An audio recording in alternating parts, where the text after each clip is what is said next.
Bismillahirrahmanirrahim. Assalamualaikum warahmatullahi wabarakatuh. Perkenalkan, nama saya Firmansyah dengan NIM 202401010118. Tujuan saya membuat video yaitu untuk memenuhi tugas pada mata kuliah Psikologi Pendidikan, yaitu memaparkan materi atau mempresentasikan materi tentang teori motivasi belajar. Dosen pengampu pada mata kuliah Psikologi Pendidikan adalah Muhammad Ilham SPD MPD. Baik, mungkin langsung saja pada pembahasan pertama.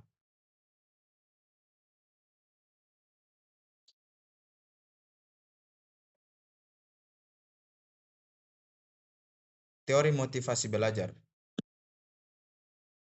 Motivasi adalah konsep sentral dalam psikologi pendidikan, menggerakkan individu untuk bertindak demi tujuan. Dalam belajar, motivasi memberi energi dan arah pada perilaku siswa, mempengaruhi kedalaman dan ketekunan belajar. Ini adalah faktor utama penentu keberhasilan akademik. Motivasi terbagi dua. Yang pertama yaitu intrinsik, yaitu berasal dalam diri siswa, seperti rasa keinginan tahuan, rasa penasaran. Dan yang kedua yaitu ekstrinsik, yaitu berasal dari luar, seperti pujian, hadiah. Itu semua adalah termasuk dalam ekstrinsik. Pemahaman mendalam tentang motivasi memungkinkan guru merancang pembelajaran yang informatif dan memotivasi siswa secara aktif dan berkelanjutan.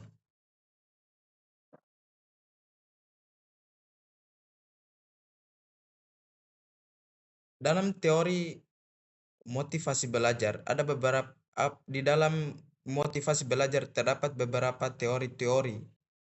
Yang pertama yaitu teori behavioristik.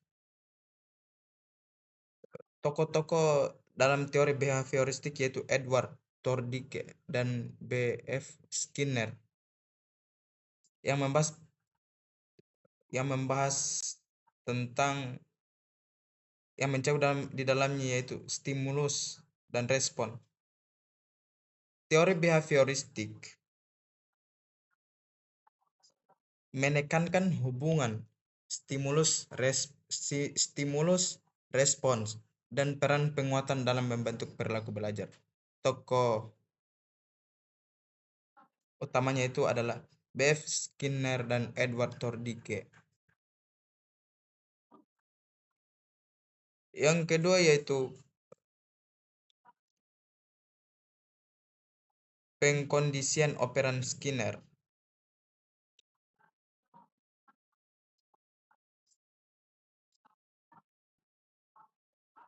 B.F. Skinner mengembangkan teori operan conditioning atau pengkondisian operan. Menurut Skinner, perilaku yang diberi konsekuensi, baik positif maupun negatif, akan cenderung muncul kembali di masa mendatang jika konsekuensinya memperkuat perilaku tersebut. Penguatan atau reinforcement adalah komponen utama dalam pembelajaran menurut pandangan B.F. Skinner. Perilaku yang diberi konsekuensi atau positif negatif akan muncul kembali. Penguatan meningkatkan perilaku, hukuman punishment menguranginya. Yang kedua yaitu hukum efek Tordike.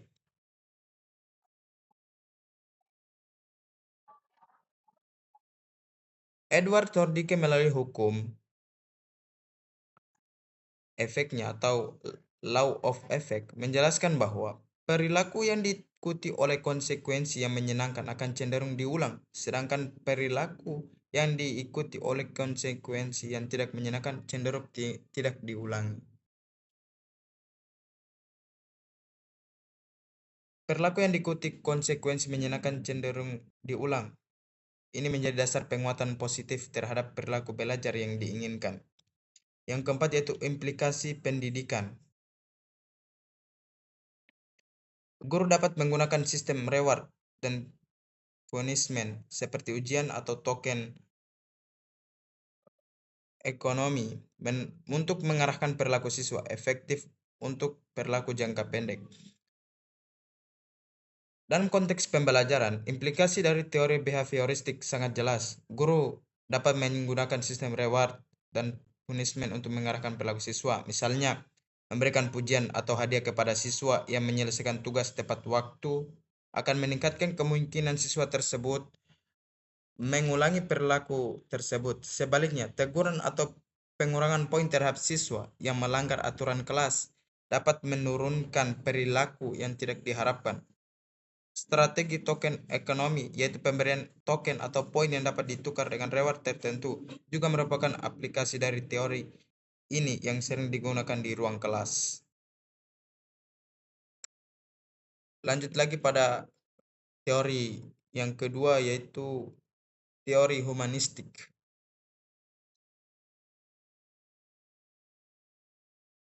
Tokoh-tokoh dalam teori humanistik adalah Abraham Maslow dan Carl Rogers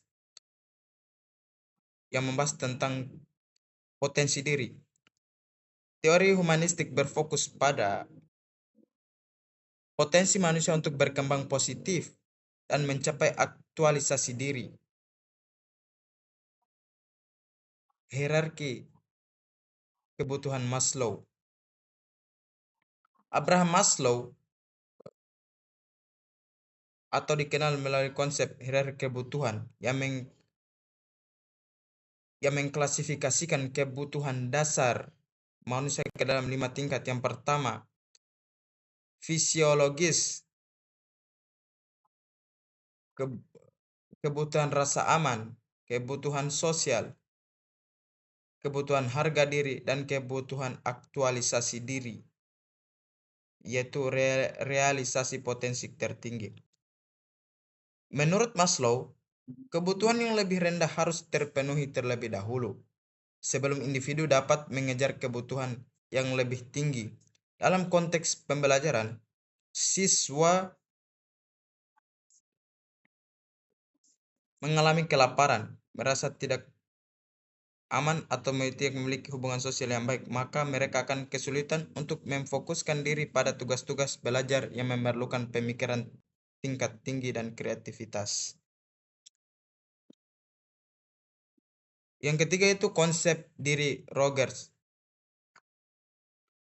Motivasi belajar berkaitan dengan upaya siswa mempertahankan dan meningkatkan konsep dirinya. Lingkungan kondusif penting agar siswa merasa diterima dan dihargai.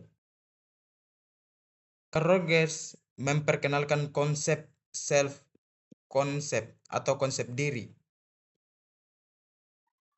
yang merupakan persepsi individu terhadap siapa dirinya dan siapa yang ingin ia capai. Motivasi belajar menurut Rogers berkaitan erat dengan upaya siswa dalam mempertahankan, meningkatkan konsep dirinya. Rogers menekankan pentingnya lingkungan yang kondusif dan mendukung agar siswa merasa diterima tanpa syarat, dihargai, dan bebas dari ancaman.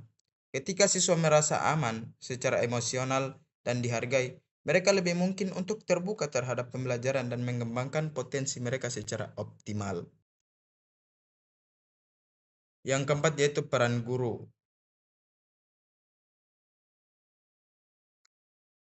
Guru sebagai fasilitator menciptakan suasana aman, menghargai perbedaan, dan membangun hubungan positif, mendukung pertumbuhan pribadi siswa.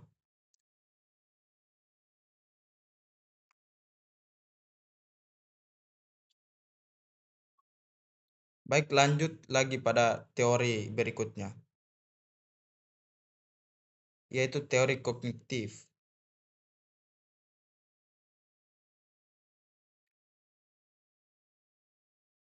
Teori kognitif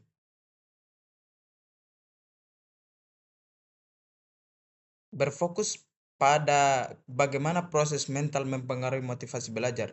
Individu aktif memproses informasi dan membuat keputusan. Tokoh-tokoh dalam teori kognitif yaitu Jerome Bruner dan David Ausubel. Jerome Bruner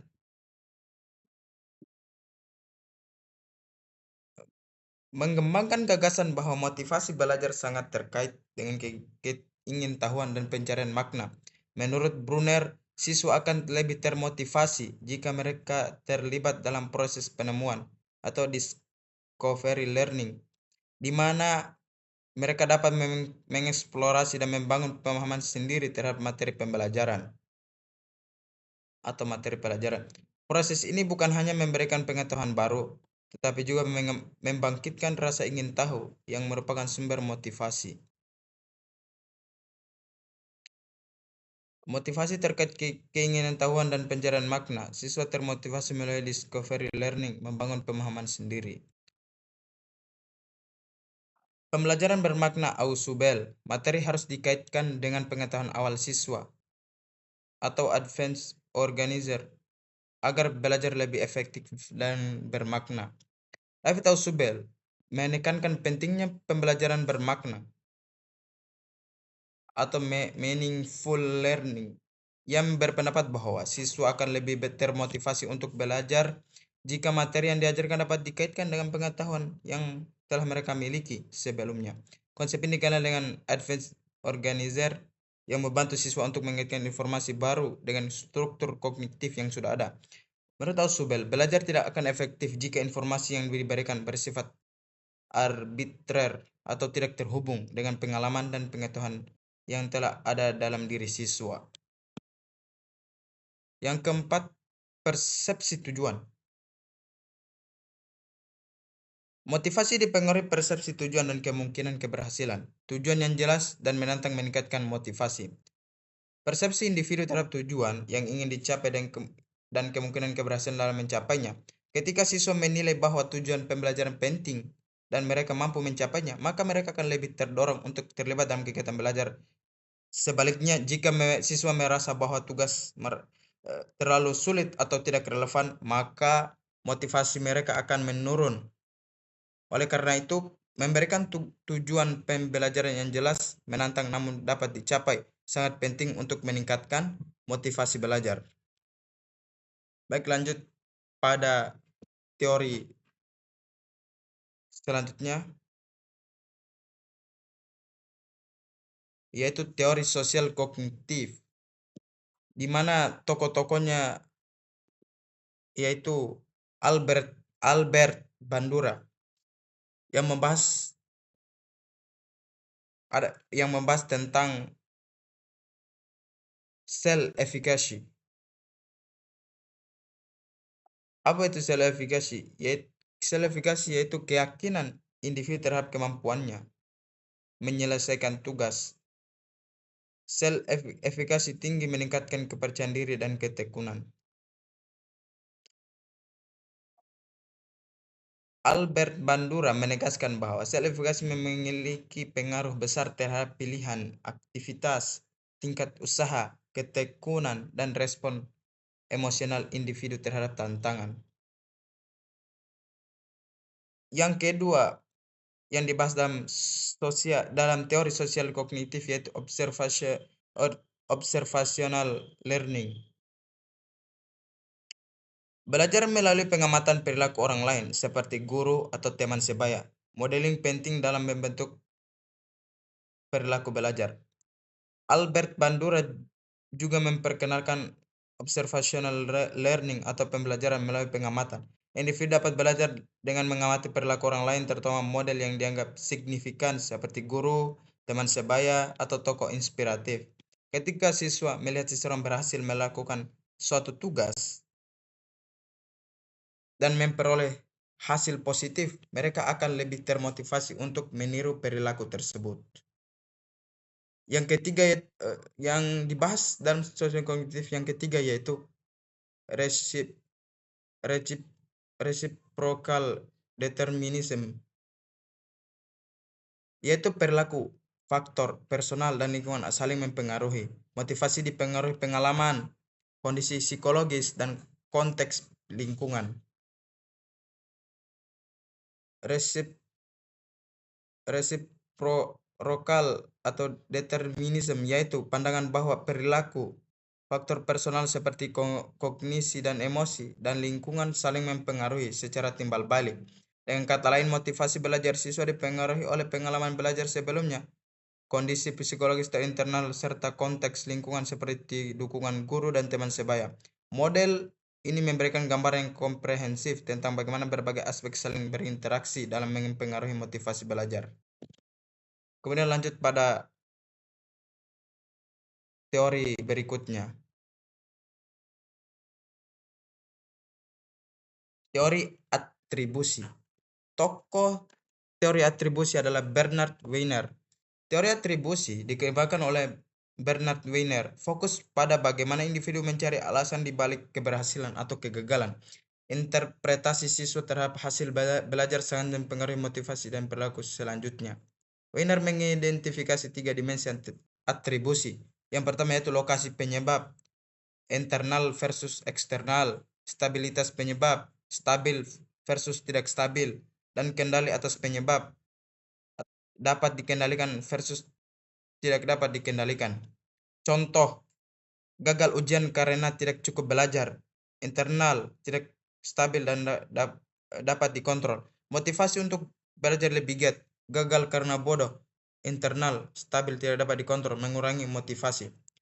Guru harus mendorong atribusi positif seperti mengaitkan keberhasilan dengan usaha dan strategi efektif, serta membantu siswa mengatasi atribusi negatif terhadap kegagalan. Ini mendukung growth mindset.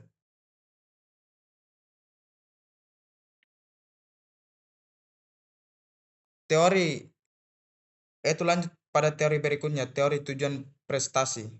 Tokoh dalam teori tujuan prestasi yaitu Carol Dweck dan Elliot.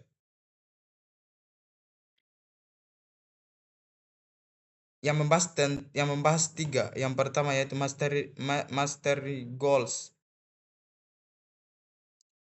Mastery goals berorientasi pada pemahaman mendalam, pengembangan kompetensi, dan peningkatan keterampilan. Siswa tertarik pada proses belajar dan melihat tantangan sebagai peluang. Siswa dengan orientasi mastery lebih tertarik pada proses belajar itu sendiri. Mereka melihat tantangan sebagai peluang untuk berkembang dan tidak mudah menyerah saat menghadapi kesulitan. Tujuan ini berkaitan dengan motivasi intrinsik dan strategi belajar yang mendalam. Yang kedua yaitu membahas performance goals yang berfokus pada menunjukkan kemampuan kepada orang lain dan mendapatkan pengakuan nilai tinggi dan ingin menjadi terbaik di dalam kelas.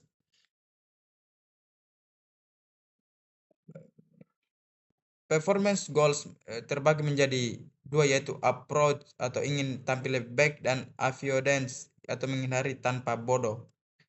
Implikasi pendidikan, guru harus mendorong siswa untuk menciptakan lingkungan belajar yang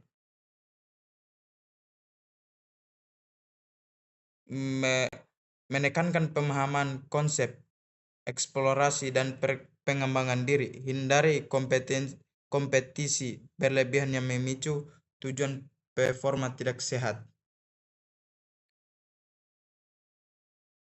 Lanjut pada teori berikutnya lagi, teori harapan nilai.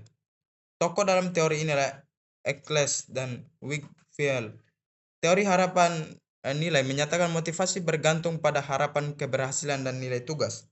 Kombinasi keyakinan siswa akan kemampuan berhasil dan pentingnya tugas menentukan usaha dan ketekunan. Harapan keberhasilan adalah keyakinan siswa mampu menyelesaikan tugas dipengaruhi pengalaman dan persepsi kesulitan. Nilai tugas terdiri dari nilai intrinsik, utilitas, pentingnya, dan biaya. Guru perlu membantu siswa membangun harapan realistis melalui pendukung dan umpan balik positif. Tekankan relevansi materi dengan kehidupan nyata siswa untuk meningkatkan nilai tugas. Memberikan konteks bermakna dan pilihan dalam tugas meningkatkan nilai instruksi dan utilitas. Ini membuat siswa merasa mampu dan termotivasi karena menemukan makna dalam proses belajar. Faktor-faktor yang mempengaruhi motivasi belajar. Yang pertama yaitu lingkungan keluarga dan sekolah. Lingkungan keluarga dan sekolah mendukung ditandai adanya dukungan emosional, fasilitas memadai, suasana aman, dan kultur positif. Yang kedua yaitu gaya belajar dan minat individu. Gaya belajar dan minat individu juga berperan penting, yaitu dengan pendekatan pembelajaran yang sesuai dengan gaya belajar dan minat siswa. Yang ketiga itu relasi guru dan siswa. Relasi antara guru dan siswa meliputi empati, perhatian, dukungan emosional, komunikasi positif, dan umpan balik membangun turut mendorong motivasi belajar. Yang keempat, kebutuhan dasar psikologis. Kebutuhan dasar psikologis seperti kebersamaan, relate atau relatedness, autonomi dan kompetensi atau kompetens juga menjadi aspek penting.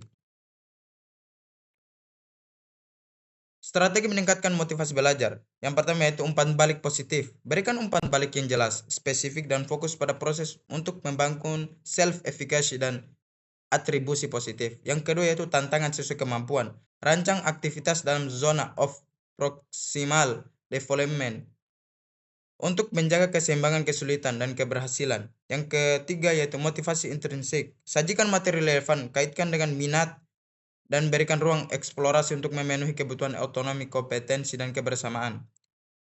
Yang keempat ya, sediakan pilihan tugas. Berikan kesempatan siswa memilih topik atau metode untuk meningkatkan otonomi dan rasa tanggung jawab. Yang kelima, bangun hubungan suportif. Ciptakan relasi positif antara guru dan siswa melalui empati, dukungan, dan komunikasi terbuka untuk lingkungan belajar. Yang terakhir yaitu penutup. Motivasi belajar merupakan elemen kunci dalam kesuksesan proses pembelajaran.